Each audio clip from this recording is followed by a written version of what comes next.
하나님의 쉼표. 창세기 2장 1절에서 3절 말씀입니다.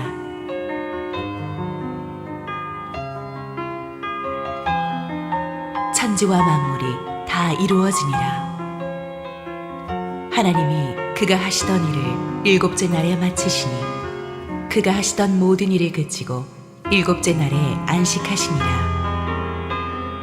하나님이 그 일곱째 날을 복되게 하사 거룩하게 하셨으니 이는 하나님이 그 창조하시며 만드시던 모든 일을 마치시고 그날에 안식하셨음이니라. 할렐루야. 우리 하나님께 감사와 영광의 박수 올려드리겠습니다. 우리 함께 기도하시고 말씀 보겠습니다. 주님 은혜 감사합니다. 오늘도 부족한 종을 감추시고 우리 주님 예비하신 은혜의 말씀을 들려주시옵소서. 예수님 이름으로 기도했습니다. 아멘. 지난 4주 동안 우리는 하나님의 가감승제 시리즈를 다루었습니다. 그걸로 끝이라고 생각하셨겠지만 오늘부터는 또 하나님의 문장부호법이라는 새로운 시리즈를 시작하고자 합니다. 시리즈가 참신하지 않습니까? 하나님의 쉼표, 마침표, 물음표, 느낌표. 어렵지 않죠? 이렇게 4주를 가게 되는데 오늘은 그 첫 번째 주제인 하나님의 쉼표를 다루어 보도록 하겠습니다. 남자들은 대부분 액션 영화 참 좋아합니다. 말 그대로 계속해서 액션이 있기 때문이죠. 일중심적인 사람들은 뭔가 액션이 없으면 이렇게 불안해합니다. 성경을 볼 때도 우리는 하나님이 뭔가 하시는 일, 하나님의 액션에 집중하죠. 하나님이 홍해를 가르시고 병자를 치유하시고 만나를 내리시고 여리고성을 무너뜨리는 이런 액션에 환호합니다. 물론 우리는 하나님이 행하신 위대한 일을 찬양함이 마땅합니다. 그러나 하나님이 역사를 경영하실 때 늘 눈에 보이는 그런 화려한 액션만이 있는 것은 아닙니다. 때로는 하나님이 쉼표를 찍으시고 우리 눈에 보이지 않게 잠잠히 계실 때도 우리가 모르는 놀라운 하나님의 역사가 백스테이지에서는 이루어지고 있음을 믿어야 합니다. 이것이 하나님의 쉼표를 우리가 제대로 이해할 수 있는 열쇠가 될 것입니다. 오늘의 본문 2절을 읽어보면 하나님께서 일곱째 날에 그가 하시던 모든 일을 마치셨다고 했습니다. 이 말은 완성했다는 말입니다. 다시 말해서 엿새 동안에 열심히 세상을 창조하신 일에다가 일곱째 날에 안식이 들어가면서 천지창조가 완성이 되었다는 뜻이에요. 그러니까 천지창조를 끝내고 안식하신 것이 아니고 천지창조의 그 프로세스가 일곱째 날의 안식과 함께 완성되었다는 뜻입니다.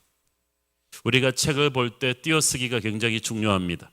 글자와 글자 사이, 문단과 문단 사이, 장과 장 사이에 여백이 있어야지 여백이 하나도 없이 글씨들만 빽빽히 들어차 있으면 결코 그거는 읽지 못할 것입니다. 음악도 그렇습니다. 모차르트가 말했죠. 음악은 음표 안에 있지 않고 음표와 음표 사이에 존재하는 침묵 안에 있다. 아무리 콘텐츠가 좋아도 사이사이에 공간이 없이 빽빽하게 들어차 있으면 너무나 피곤한 일이에요. 그래서 천지창조도 하나님은 엿새 동안의 창조의 역사와 함께 7일째 안식으로서 완성이 되었습니다. 이것은 하나님의 쉼표의 축복입니다. 그가 하시던 모든 일을 그치고 일곱째 날에 안식하니라. 여기서 안식하다는 히브리어 샤바트의 의미가 참 놀랍습니다. 이 말은 마라톤 끝내고 탁 쓰러지는 선수처럼 지쳐서 더 못하겠어 라는 게 아닙니다. 또는 좀 더 잘할 수 있었는데 예산이 부족해서 못했네, 시간이 없어서 못했네라는 그런 아쉬움의 탄성도 아닙니다. 하나님의 샤바트 안식은 모든 일을 하나님의 계획대로 완벽하게 끝내고 나서 충만한 만족감 가운데 휴식을 취하는 승리자의 여유 있는 축제인 것입니다. 사실은 엿새 동안에 천지 창조하는 중간중간에도 하나님께서는 일을 멈추시고 자신의 창조 역사를 돌아보고 기뻐하는 작은 쉼표들을 찍으셨습니다. 창세기 1장을 보시면은 중간중간에 보시기에 좋았더라는 말이 나오죠. 그 말은 하나님께서 엿새 동안 창조하실 때도 계속해서 불도저처럼 밀어붙이지 않으셨다는 뜻이에요. 어느 정도까지 하신 다음에 뒤로 물러서셔서 자기가 그린 그림을 중간중간에 다시 음미하는 화가처럼 쉼표를 찍어가면서 감상하시고 좋구나 라는 미니 축제를 여시고 그 다음 스텝으로 가십니다. 하나님만 물러서시는 것이 아니라 그때 천군 천사들도 함께 창조주 하나님의 역사를 축복하며 찬양하며 그 축제에 참여했을 것입니다. 우리의 삶에도 이런 하나님의 중간중간에 샤바트 안식이 필요합니다. 그냥 지나치지 않고 멈추어서 작은 성과에도 기뻐하는 축제를, 이 축제의 쉼표를 자기 자신의 삶에도, 우리의 자녀들을 대할 때도, 우리의 직장 동료들과 부하들을 대할 때도 이런 게 있어야 돼요. 교회 성도들끼리도 그렇습니다. 그런데 우리는 항상 축제를 진짜 마지막 순간까지 미뤄둬요. 명문대 가면 아빠가 상다리 부러지게 한번 차려줄게. 대기업에 들어가면, 돈을 많이 벌면, 어떤 자리에 오르면 우리는 자꾸 그렇게 하다가 평생 후회하고 맙니다. 하나님의 은혜로 여러분, 하루를 가족 구성원들이 열심히 잘 살고 이렇게 사건 사고 많은 세상에서 건강하게 다시 저녁상에 둘러앉아 있다는 것 자체로도 할렐루야 감사할 일이죠. 여러분, 그래서 저녁 때 집에 돌아오는 식구들에게 서로 박수를 쳐줘야만 합니다. 자기 자신에게도 일어나서 박수를 치십시오. 순간순간 작은 것에도 감사하면서 박수를 치십시오. 너 너무 기특해. 난 참 너무 기특한 것 같아. 하나님의 말씀대로 오늘 하루를 살았어. 저도요, 매주일 4번 설교하는 게 힘들긴 하지만 은혜 받고 돌아가는 성도들을 보면서 집에 와서 아내와 식사할 때마다 스스로에게 박수를 칩니다. 여러분이 박수를 안 쳐주기 때문에 스스로에게 막 박수를 치는 거예요. 하나님께서 감사합니다. 감사합니다. 1, 2, 3부 예배에서 여러분이 최초로 쳤어요. 제가 이날을 길이 기억하고 다른 예배에도 널리 알리도록 하겠습니다. 여러분, 여러분의 자녀에게도 그렇게 하십시오. 명문대 들어갈 때까지 기다리지 말고 하루를 끝내고 돌아오는 아이에게 박수를 치고 감사하다고, 사라져서 감사하다고, 너희가 있어서 너무 감사하다고, 작은 성공에도 여러분 감사하시고 그렇게 스스로를 격려하고 축복하십시오. 그것이 하나님의 쉼표입니다. 하나님의 쉼표는 우리의 노력과 하나님의 개입이 만나는 것입니다. 7일째 하나님의 쉼표를 논하기 전에 우리는 먼저 하나님께서 엿새 동안 얼마나 열심히 일하셨는가를 알아야 합니다. 천지와 만물이 다 이루어졌다고 했는데 1절에 여기 만물로 번역된 히브리어는 전쟁을 위해서 아주 치밀하고 촘촘하고 체계적으로 질서정연하게 배열된 집단을 말하는 거예요. 하나님은 천지 창조를 엉성엉성하게 하지 대충대충 하지 않으셨습니다. 동물학자들, 식물학자들한테 물어보세요. 나뭇잎 세포 하나하나가 얼마나 정밀한 DNA의 구성으로 만들어졌는지 몰라요. 하나님은 엿새 동안에 창조주의 최선을 다하셨습니다. 그렇기 때문에 하나님의 이 쉼표의 안식은 시간 낭비하는 게으른 자에게 주는 말이 아니고 하나님처럼 엿새 동안 최선을 다한 사람들에게 주어지는 은혜입니다. 이렇게 신실하게 노력한 사람들이 안식할 때는 하나님이 일하시기 시작하십니다. 우리는 하나님의 쉼표를 따라 안식할 때 인생이 퇴보하거나 정지할 거라고 생각합니다. 그러나 그렇지 않습니다. 농부가 농사 지으면서 낮에만 일하는 게 불안해서 밤에 계속 농작물 옆에 붙어 있는다고 해서 이 농작물이 크는 게 아니에요. 열심히 일한 농부는 집에 가서 안식하고 밤새 하나님께서 움직이십니다. 채소와 나물 같은 이 식물들이 대개 밤에 성장하는 거 아시죠? 물론 낮 동안에 햇볕을 받아서 광합성 작용을 하지만 실제로 세포가 증식하고 뿌리가 깊어지고 줄기가 길어지고 과실이 맺는 거 대부분 밤에 이루어집니다.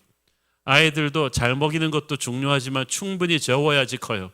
아이들은 잘 때 대부분 크거든요. 그래서 우리가 최선을 다하지만 자주자주 뒤로 물러서는 쉼표를 찍음으로써 하나님의 개입을 초대해야만 합니다. 저는 설교 준비를 할 때 절대 하루에 다 몰아서 해버리지 않습니다. 끝장 설교 준비 이런 거 없어요. 월요일 오후부터 묵상을 시작해서 월요일 날 오후에부터 시작해서 화요일쯤에 본문 주해 작업을 하는데 제가 할 수 있는 연구와 이 주해는 충분히 하지만 그거는 진짜 오병이어에 불과해요. 그 다음에 물러섭니다. 오후 시간 동안에는 계속 묵상을 하고 기도를 하면서 딴 걸 해요. 그러면서 하나님의 감동을 구하죠. 그러면 하나님께서 제가 산책할 때도, 식사할 때도, 샤워할 때도, 잘 때까지도 끊임없이 성령의 감동으로 제가 만들어 놓은 노력에다가 하나님의 은혜를 부어주기 시작합니다. 그러면 그 다음날 와서 설교 준비를 또 할 때는요, 전혀 다른 설교가 또 나와요. 그러면 그걸 화요일 날 한 번, 수요일 날 한 번, 목요일 날 한 번, 금요일 오전쯤 가면 완성이 되는데, 그때는 정말 시작했던 저의 노력에 30배, 60배, 100배의 설교가 나와 있는 것을 발견하게 돼요. 저는 목회자들과 교회 전반에 관한 여러 가지 일을 의논할 때도 그렇습니다. 너무 사안이 예민하고 복잡하면 당장 결정하지 않습니다. 하루 생각해 보지. 일주일 동안 생각하고 연구해 보지. 한 달 동안 생각하고 다들 연구해 보지.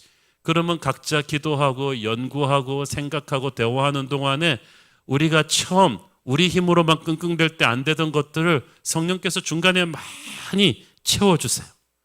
여러분도 모든 일을 단번에 끝장내려고 하지 말고 중간중간에 쉼표를 찍고 물러서서 기다리십시오.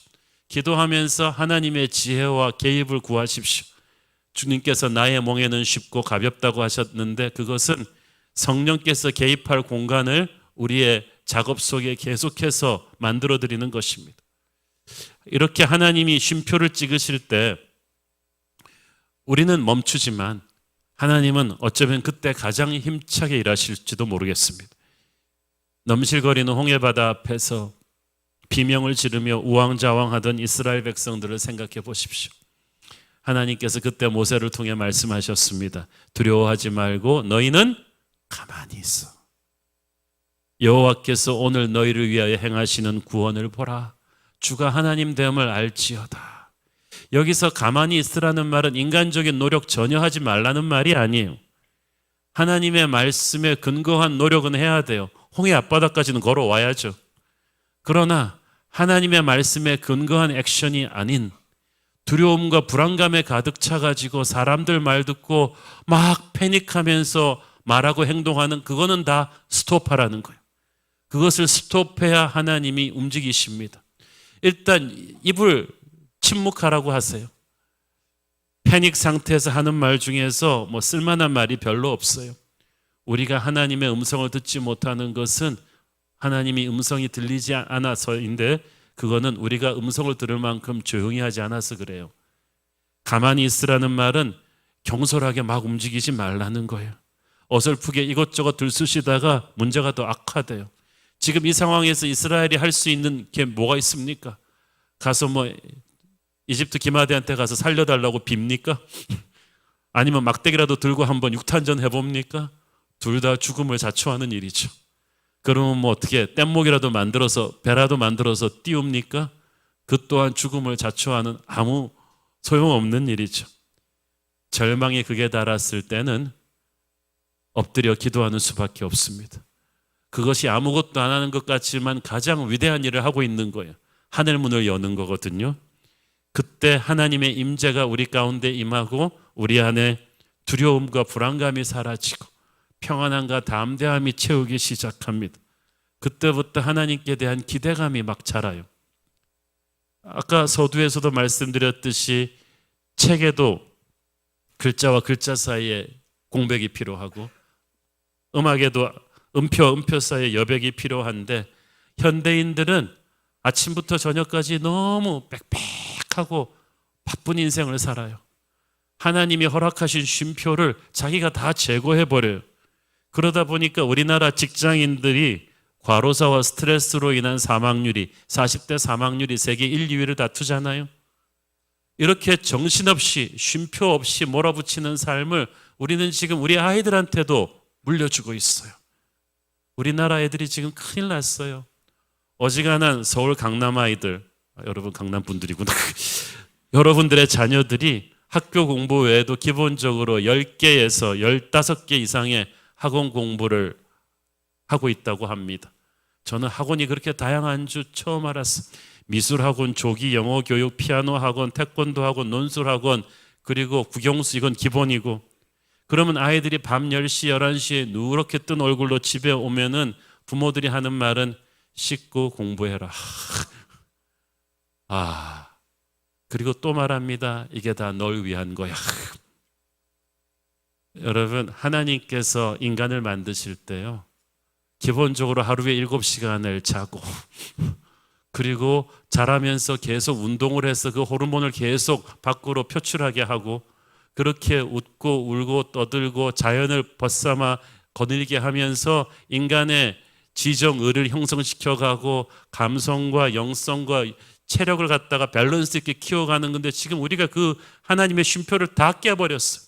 그러니까 애들이 지금 어떻게 됐습니까? 우리나라 어린 이 청소년 아이들이요, 옛날에 남을 왕따시키다가 이제는 칼로 볼펜으로 자기 몸을 찍고 그어버리는 자해 행위를 그렇게 많이 해요. 학교 의무실로 오는 애들은 요새 다 그런 애들이에요. 우리나라 어린이 청소년의 행복 지수는 OECD 국가 중에서 10년 동안 부동의 23위, 23개국 중에서 우리 아이들이 행복하지가 않아요. 우리나라 자살률이 세계 1인데 일본의 2배인데 그 중에서도 청소년 자살률이 세계 1위입니다. 청소년 흡연율 세계 1위. 얼마나 부끄럽고 가슴 아픈지 모르겠어요. 우리가 시간 낭비라고 운동 안 시키잖아요. 잠도 제대로 안 재우잖아요. 그러니까 아이들의 체력이나 건강이 형편없어요. 무엇보다도 우리나라 아이들의 부모에 대한 분노가 얼마나 큰지 아세요? 자기 대학 가서 결혼하고 나면 이제 부모 얼굴 안 보겠다는 애들이 얼마나 많은지 몰라. 우리가 이렇게 아이들을 키워서 도대체 어쩌겠다는 것입니까? 그러면서도 말합니다. 다른 사람들 다 그렇게 키우니까 어쩔 수 없지 않느냐? 어쩔 수 없지 않아요. 아이들에게 하나님의 쉼표가 필요합니다. 이렇게 키울 아이들이 아니에요. 부모의 손이 아닌 하나님의 손이 아이들을 부드럽게 빚어갈 시간적, 육체적인, 정신적인 공간이 필요해요. 이거를 세상이 뺏어간다고 해서 우리도 뺏을 필요는 없어요. 무엇보다도 아이들이 다니엘처럼 예배의 충만함을 누릴 수 있게 해줘야 되는데 우리가 그것도 제거하고 있잖아요. 여러분, 다시 한번 생각하십시오. 세상이 그런다고 해서 다 같이 따라할 일인지, 정말 하나님의 손에 믿음으로 이 아이를 맡길 일인지를 고민하십시오.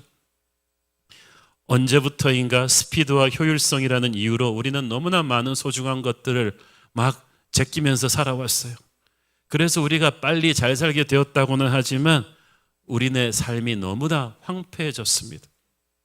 쉼표가 없이, 브레이크가 없이 달리는 인생은요, 영혼이 황폐해요. 여러분 한번 생각해 보십시오. 여러분 인생에서 여러분이 내린 가장 어리석은 결정과 말들은 언제 한 것들입니까? 다 여러분이 바쁘고 급할 때 내린 결정이에요. 다 지쳤을 때 내린 결정이겠죠. 여러분이 하지 말아야 될 말, 내지 말아야 될 문자, 이메일 다 언제 보낸 것입니까? 상황을 더 들쑤셔 놓은 그 말들과 언어들은 언제 한 거예요? 대부분 여러분이 바쁘고 지친 상태에서 한 것들이에요. 조금만 여유를 두고 한 발짝만 물러나서 기도했더라면, 하나님의 쉼표를 찍었더라면, 그래서 성령께서 그런 실수를 하지 않도록 필터를 해주셨을 텐데 우리가 너무 바빴어요. 너무 지쳐있어요. 그러니까 그때 우리가 말한 말과 행동들은 다 악수를 둔 거예요. 하나님께서 쉼표를 찍으면서 문제의 근원인 황폐해진 우리 내면 세계를 좀 질서 있게 다시 가꾸라고 하십니다. 이번 명절 때 여러분이 좀 시간을 내서 그것을 해보시기를 바랍니다. 언젠가 우리나라의 하천 생태계를 추적한 다큐멘터리를 시청한 적이 있습니다. 옛날에 우리 어렸을 때는 동네 어귀에서 흔히 볼 수 있었던 작은 하천과 실개천들이 있었죠. 그런데 농지 정리를 하면서 인위적으로 그 실개천들이 사라지고 말았어요. 쓸데없다 그래서 없앴는데 이 실개천이 생활하수를 정화할 뿐 아니라 생태계를 살리는 중요한 원천이었다고 합니다. 이 실개천을 없애고 나니까 공해 물질이 강바닥에 쌓이고 그 결과로 수질이 오염돼 가지고 우리 생활 환경이 많이 파괴되어 버렸다고 해요. 우리 영혼의 실개천이 하나님과 교제하는 시간이에요. 치열한 매일의 일상 속에서 사나운 세상이 우리 영혼을 긁어가지고요, 우리도 모르는 사이에 영혼의 퇴적물을 우리 안에다가 많이 쌓아놨어요. 세상에 살면서 세상이 준 분노와 원망과 불신과 불안감과 음란과 두려움과 돈 욕심과 시기하는 마음들이 그냥 우리도 모르는 사이에 세상 살면서 우리한테 그냥 밀물처럼 물려와서 우리 안에 쌓여서 우리 영혼을 숨막히게 하고 있는데 우리가 이걸 모르고 있는 거예요. 하나님과의 교제는 세상이 쌓아놓은 그 영혼의 퇴적물을 씻어내는 영적인 디톡스입니다. 이 시간을 타협하지 않고 계속해서 여러분이 달리면은 우리는 언젠가 쓰러지고 말 거예요. 묵상이라는 메디테이션이라는 말을 라틴어 어근으로 살펴보면 거울로 영상을 반사시켜가지고 한 번 더 자세히 들여다본다는 뜻을 갖고 있습니다. 그런데 급하게 흐르는 물에 어떻게 영상이 떠요? 이렇게 정신없이 달리는데 한참 달리다가 뛰어 들어온 사람이랑 대화하려고 해보셨습니까? 이 사람 대화 안 돼요. 그냥 숨을 헐떡헐떡거리면서 숨을 가라앉히고 물 마시게 하고 등 두드려주고 앉아서 캄다운 시킨 다음에 그 다음에 대화해야 돼요. 하나님과 깊이 있는 대화를 원하십니까? 숨을 헐떡거리지 않도록 바쁜 일상을 멈춰야 됩니다. 시간을 들여서 숨을 고르게 해야 돼요. 세상의 소리를 꺼야 돼요. 스마트폰을 끄고 TV를 끄고 사람들과의 잡담을 끄고 홀로 있어야 됩니다. 이 시간이 쉽지는 않지만 그렇게 해야 세상이 마구 흔들어 놓아버린 여러분의 영혼의 퇴적물이 가라앉아요. 그리고 그 시간 동안에 성령님이 여러분을 터치해달라고 기도하십시오. 다윗의 시편을 보면은 셀라라는 히브리어가 자주 나옵니다. 이 셀라라는 히브리어는 히브리 음악에서 쉼표를 뜻해요. 다윗의 시편의 전체적인 어조를 살펴보면 셀라 이후의 다윗과 셀라 이전의 다윗이 달라요. 셀라 이전의 다윗은 아주 상태가 안 좋아요. 내 원수를 짓이겨 주시옵소서, 주여 어찌하여 나를 버리시나이까, 그리고 나는 다 죽게 되었나이다, 그냥 부글부글 끓는데 셀라 이후에 다윗은 완전히 달라요. 내 영혼이 잠잠히 여호와만 바라나이다. 하늘 위에 주는 높이 들리고 주의 영광은 온 세계 위에, 완전히 다른 사람 같은 기특하고 성령 충만한 말이 흘러나와요. 왜? 셀라의 시간을 통해 다윗은 하나님의 쉼표를 누린 거예요. 말씀과 기도를 통해서 영혼의 디톡스를 받은 거예요. 그러고 나니까 다윗은 달라졌어요. 우리도 그래야 되지 않습니까? 우리도 다윗처럼 실수 많이 하고 실패 많이 합니다만은 그럴 때마다 우리는 이 셀라의 쉼표를 찍고 그 안에서 영적인 디톡스로 새로워지는 사람들인 줄을 믿습니다. 하나님의 쉼표는 단순한 안식이 아니라 새로운 시작을 위한 준비입니다. 쉼표는 반격을 위한 거룩의 과정이죠. 아이성 1차 전투에서 이스라엘은 충격적인 패배를 당했습니다. 패인은 두 가지였죠. 첫째, 여리고성 승리 이후에 교만해서 기도하지 않았고, 둘째, 말씀을 불순종한 배신자 아간을 내부에 방치한 때문이었어요. 그래서 질 수 없는 전쟁을 쳤어요. 다들 이제 끝났다고 생각했어요. 이제 가나안 전쟁 초반인데 앞으로 어떻게 하나? 그러나 그것은 절망의 마침표가 아니라 희망의 쉼표였습니다. 하나님께서 배신자 아간을 제거하게 하시고 회개하게 하시고 뼈저리게 기도하게 하셨습니다. 새로워진 이스라엘을 데리고 2차 아이성 전투는 승리하고 그 다음부터 7년 전쟁은 한 번도 지지 않았어요. 여러분, 회개의 쉼표를 잘 찍으면 하나님께서 반격의 후반전을 주실 것입니다. 이 하나님이 찍으시는 쉼표의 시간이 회개의 시간이라면 우리로 하여금 많이 울게 하실 것입니다. 절절하게 기도하게 하실 것입니다. 이때 교만한 마음을 버리십시오. 울 것만큼 울고 회개할 것만큼 회개하고 다 쏟아내며 기도하셔야 합니다. 그러면 성령께서 여러분을 씻으실 것이고 그때부터 위대한 내일이 여러분에게 열릴 것입니다. 쉼표는 우리 인생의 틀을 다시 짜라는 하나님의 뜻일 수 있습니다. 우리 주님께서 너그럽고 크신 분이셔서 보통 우리한테 그렇게 잔소리 많이 안 하세요. 침착하게 우리를 지켜보시다가 우리가 오버하는 것 같으면 딱 붙으십니다. 과부하가 걸린다 싶으시면 브레이크를 거세요. 우리가 멈추지 않으니까 하나님이 멈추게 하세요. 몸이 아프게 한다든지, 믿었던 동료로부터 배신당하게 한다든지, 망할 수 없는 사업이 망한다든지, 좌천된다든지, 그래서 덜썩 주저앉게 만드십니다. 여러분 아시다시피 10여 년 전에 저는 극심한 안면마비 증세로 모든 사역을 풀스톱하고 2달이 넘게 아주 고독하게 안식하면서 하나님 앞에서 기도하며 보냈던 적이 있습니다. 그때까지 정신없이 뛰었던 저에게, 전형적인 일중심의 마르다 목회자였던 저에게 하나님은 인생의 틀을 재조정하게 하셨어요. 그때부터 저는 하나님의 영적인 하프타임을 가슴에 품고 살아가게 되었습니다. 절대 무리하지 않습니다. 탈진할 정도로 무리하지 않고 한 70% 캐파 정도로 일을 하면서 일주일에 하루 이상, 그리고 한 분기에 한두 번 이상씩 며칠간 주님과 깊이 교제하며 제 내면 세계를 추스립니다. 영혼의 실개천을 열어놓고 하나님의 쉼표를 내 안으로 빨아들입니다. 그러면 하나님께서 나를 만져주세요. 상처는 회복시키시고 잘못된 것은 바로잡아 주시고 답답한 상황은 뚫고 나갈 수 있는 지혜와 분별력을 주시고 모르던 건 깨닫게 하시고 반성하게 하시고 다듬어 주십니다. 정말 축복의 시간이에요. 전반전에 지쳐서 들어온 선수들을 껴안아주는 감독처럼 하나님이 우리를 영적인 하프타임으로 불러주실 때는 그런 은혜가 있어요. 하나님이 그때 오실 때 얼마나 우리에게 프레시한 새 힘을 주시는 줄 모릅니다. 그때부터 우리 인생은 새로워집니다. 여러분이 성경을 보시면 위대한 하나님의 영웅들은 치열한 삶의 현장에 살면서도 이 하나님과의 이 친밀한 교제, 이 영적인 하프타임, 하나님의 쉼표를 항상 웰컴했던 사람들이었어요. 대제국 국무총리 다니엘 하루에 3번을 이 영적인 하프타임, 하나님의 쉼표를 찍었습니다. 80이 넘도록 정권이 몇 번 바뀌도록 최고위직에서 하나님께 영광을 돌렸어요.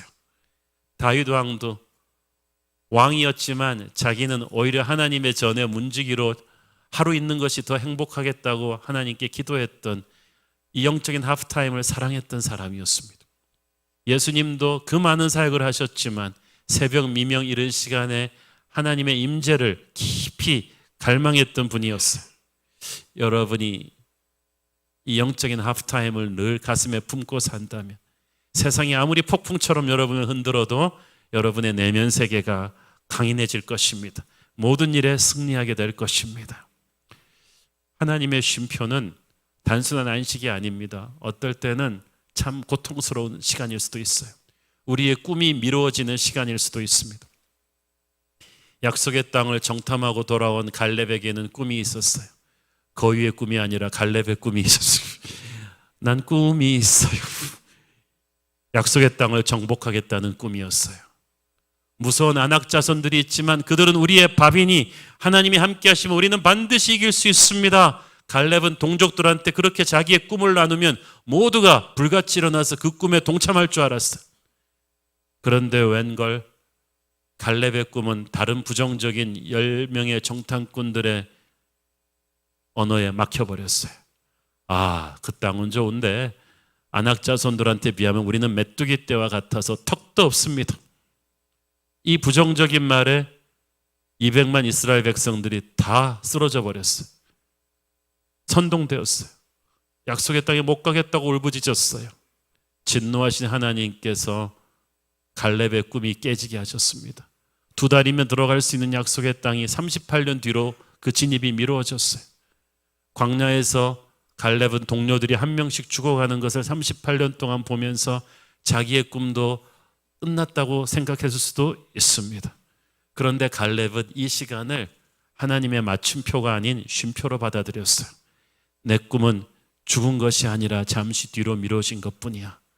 인내하고 기다렸더니 85세가 되었을 때 그에게 헤브론을 공격하게 하는 축복을 주셨습니다.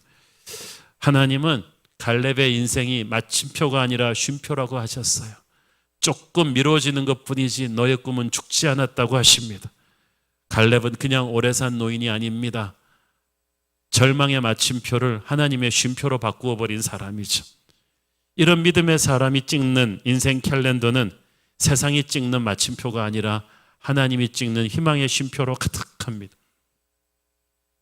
저는 최근에 미국의 빅토리아 알렌이라는 젊은 미국 여인의 스토리를 접하면서 큰 감동을 받았습니다. 우리 함께 영상으로 보시죠.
이게 일반 TV에서 다룬 제작물이기 때문에 하나님 얘기가 전혀 나오지 않았는데 실은 이 빅토리아 가족은 빅토리아를 포함해서 제가 아는 미국 교회 목사님 교인입니다. 사실 희귀병으로 이 아이가 이 코마 상태에 들어갔을 때 의사들은 부모에게 이 아이가 평생 식물인간 상태로 지내게 될 것이기 때문에 오래 살지 못할 확률이 높다고 말해줬어요. 플러그를 뽑으라는 거죠. 그러나 독실한 크리스찬이었던 빅토리아의 부모는 하나님께서 반드시 딸의 건강을 되찾게 해주실 것을 믿었습니다. 그래서 그 부모와 새 오빠들은 계속해서 그녀에게 사랑한다고 말을 걸어주고 성경을 읽어주고 마치 그녀가 의식이 있는 것처럼 말을 걸었던 거예요. 근데 2년이 지나서 그녀의 의식이 돌아왔는데 눈을 뜰 수도 없었고 손끝 하나 움직일 수가 없었어요. 그러니까 자기가 의식이 있다는 걸 아무한테도 말을 못 해주는 거예요. 그런데 문제는 그러니까 옆에서 의사들이 하는 말 다 들려요. 의사들이 수도 없이 부모에게 이 아이는 이제 가망이 없습니다. 가망이 없습니다. 왜 포기하지 않습니까? 왜 이렇게 많은 돈을 쓰면서 이 아이를 유지해야 합니까? 그러나 빅토리아는 또 그 의사들이 가고 나면 엄마가 계속해서 그녀에게 사랑한다고 말해주는 것을 들었고 하나님이 너를 낫게 해줄 거라고 기도하는 것을 들었습니다. 특별히 주일마다 어머니는 기독교 TV를 켜놓고 그 목사님의 설교를 시청했는데 의식이 깨어 있으니까 빅토리아는 그 설교를 다 들었다고 합니다.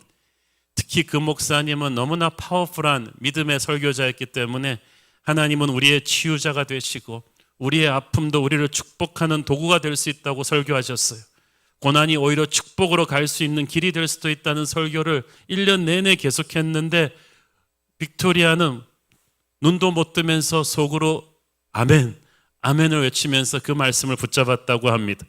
그리고 그 목사님을 통해서 전해진 하나님의 말씀을 수도 없이 스스로에게 선포했습니다.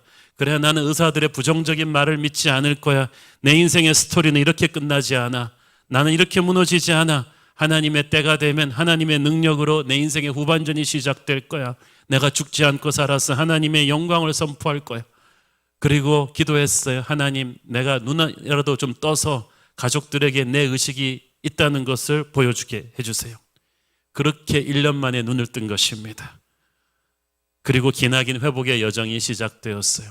여러분이 영상으로 보신 것처럼 그렇게 해서 휠체어에 앉기까지 또 1년, 2년, 학교에 돌아와서 다시 수영선수로 나가서 금메달을 따기까지 또 세월이 걸리고, 그러면서 또 다 안 된다 그러도 휠체어에서 일어나서 재활하기까지 11년이 걸려서 2016년부터 펄펄 뛰어다니게 되었습니다.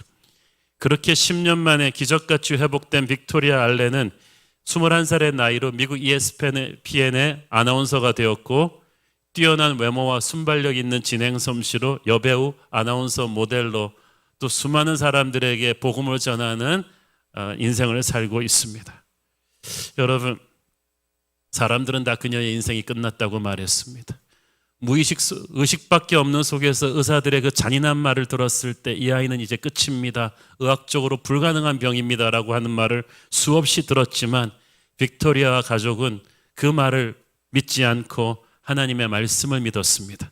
내 인생은 절망의 마침표가 아닌 쉼표를 찍을 것이다. 그리고 그렇게 일어났어요.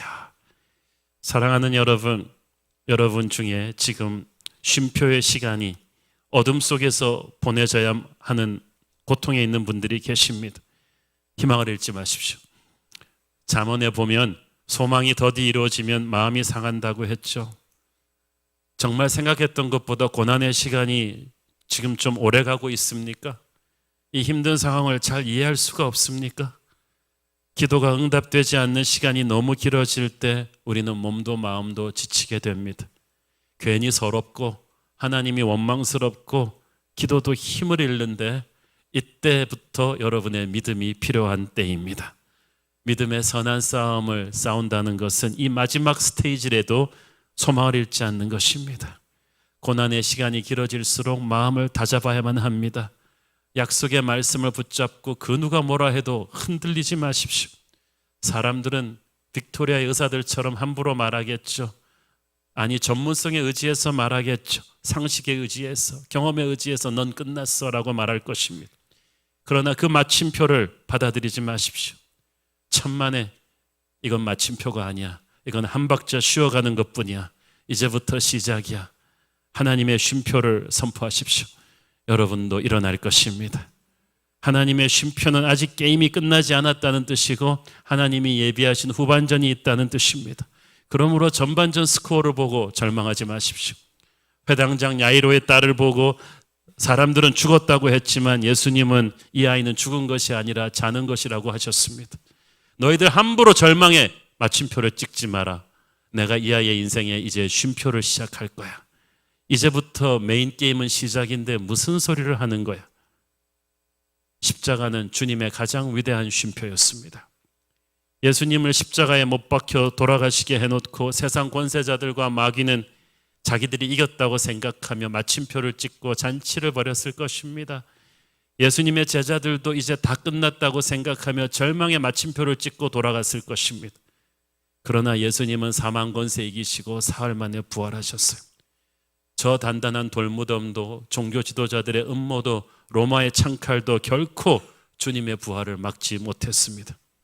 하나님의 위대한 구원 역사에서 주님의 부활은 십자가가 마침표가 아니라 쉼표에 불과했다는 것을 보여줍니다.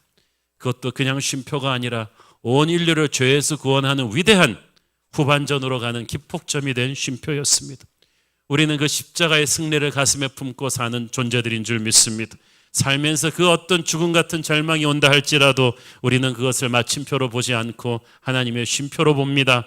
하나님의 사람은 죽음도 두려워하지 않습니다. 왜냐하면 주께서 말씀하시기를 나를 믿는 자는 죽어도 살겠고 나를 믿는 자는 살아서 나를 믿는 자는 영원히 죽지 않을 것이라고 하셨기 때문에 구원받은 우리는 죽음도 지상에서 영원으로 가는 하나의 쉼표로 보는데 세상에 죽음보다 더 힘든 상황이 있습니까?